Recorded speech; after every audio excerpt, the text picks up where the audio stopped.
खेती किसानी के लिए हुई घोषणाओं पर मुहर लगा दी है। केंद्रीय मंत्री प्रकाश जावड़ेकर ने इसकी जानकारी देते हुए कहा कि किसानों को आवश्यक वस्तु अधिनियम के दायरे से कई कृषि उत्पादों को बाहर करने की घोषणा को कैबिनेट की स्वीकृति मिल गई है। कैबिनेट ने एपीएमसी यानी कृषि उत्पाद विपणन समिति को लेकर कृषि उपज वाणिज्य एवं व्यापार संवर्धन और सुविधा अध्यादेश 2020 को भी मंजूरी दी।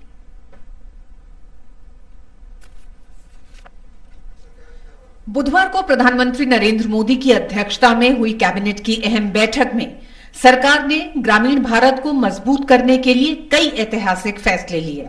इन फैसलों से न केवल किसानों को बड़ा फायदा होगा बल्कि कृषि क्षेत्र की सूरत आमूलचूल तौर पर बदल जाएगी।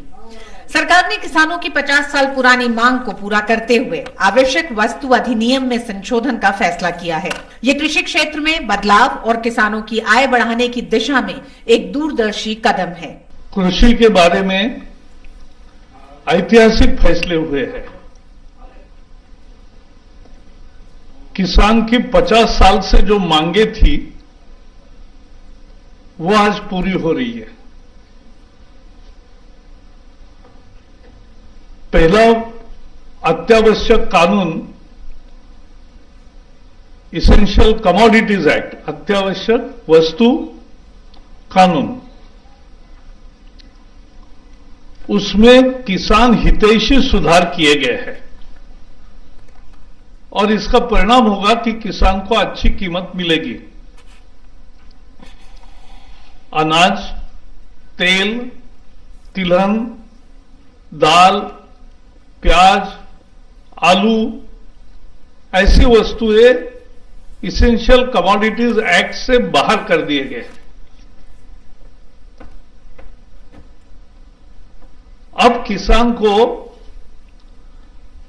तय प्लान के अनुसार वो निर्यात कर सकता है, भंडारण कर सकता है, ये सब सहूलतें उसको मिलेगी। कैबिनेट ने कृषि उपज वाणिज्य एवं व्यापार संवर्धन एवं सुविधा अध्यादेश 2020 को भी मंजूरी दी है। साथ ही कैबिनेट ने मूल्य आश्वासन पर किसान बंदोबस्ती और सुरक्षा समझौता और कृषि सेवा अध्यादेश 2020 को स्वीकृति दे दी है। सरकार के इन फैसलों से आवश्यक वस्तु की सूची से अनाज, दलहन, तिलहन, खाद्य तेल, प्याज और आलू जैसी तमाम वस्तुएं और कृषि उत्पादों को बाहर किया गया है। इससे किसान एग्रीकल्चर प्रोड्यूसर मार्केट कमेटी के बंधन से मुक्त हो जाएगा।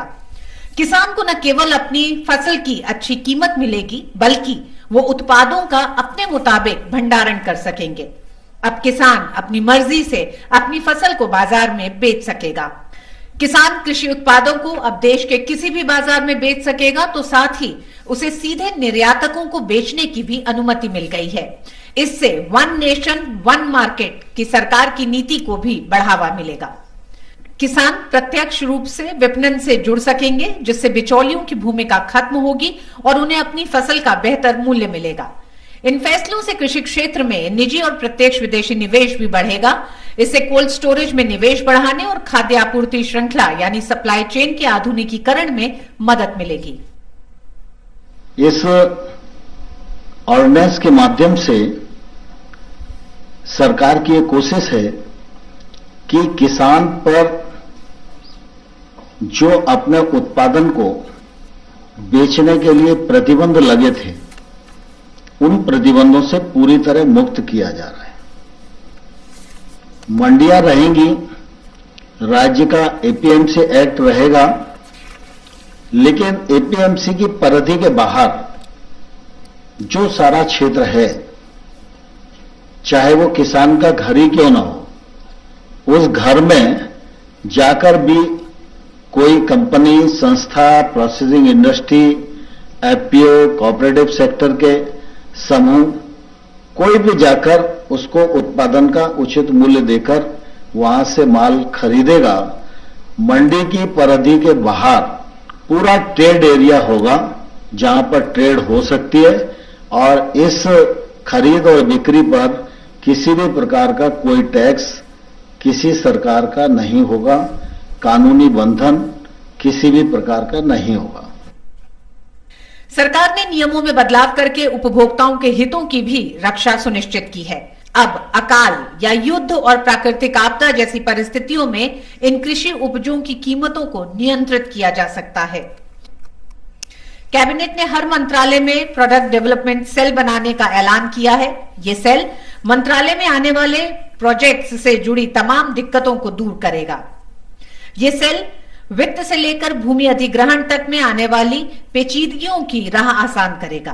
कैबिनेट ने दवाओं के मानकीकरण को सुनिश्चित करने के लिए फार्माकोपिया कमीशन की स्थापना का निर्णय लिया है। इसके साथ ही कोलकाता पोर्ट का नाम बदलकर अब श्यामा प्रसाद मुखर्जी बंदरगाह कर दिया गया है। कोलकाता पोर्ट को श्यामा प्रसाद मुखर्जी का नाम देने का फैसला आज लिया गया, जिसकी घोषणा प्रधानमंत्री जी ने 11 जनवरी को वहां कोलकाता में की थी। So today we have renamed the Kolkata port as Kolkata Shyama Prasad Mukherjee port. सरकार का कहना है कि उसने ग्रामीण भारत और किसानों के लिए पहले ही तमाम अहम फैसले लिए हैं और ये फैसले उसी की अगली कड़ी है। कृषि और उससे जुड़ी गतिविधियों में लगे लोगों को बढ़ावा देने के लिए आत्मनिर्भर भारत अभियान के हिस्से के तौर पर कई कदमों की घोषणा भी की गई है। सरकार के मुताबिक किसानों के लिए पीएम किसान सम्मान निधि से एक मुश्त 75,000 करोड़ रुपए का प्रावधान किया गया है। यही नहीं, लॉकडाउन की अवधि में 18,517 करोड़ रुपए की राशि अब तक वितरित की जा चुकी है। पीएम फसल बीमा योजना के अंतर्गत किए गए कुल 6,003.6 करोड़ रुपए के बराबर दावों को लॉकडाउन की अवधि में अदा किया जा चुका है। यानी किसानों को न केवल नए कर्ज दिए जा रहे हैं, बल्कि उनकी सिंचाई, खाद्य, फसल बीमा और सामाजिक सुरक्षा का भी पूरा ध्यान दिया जा रहा है। दिल्ली से शैलेंद्र मिश्रा के साथ न्यूज 9 डेस्क, डीडी न्यूज।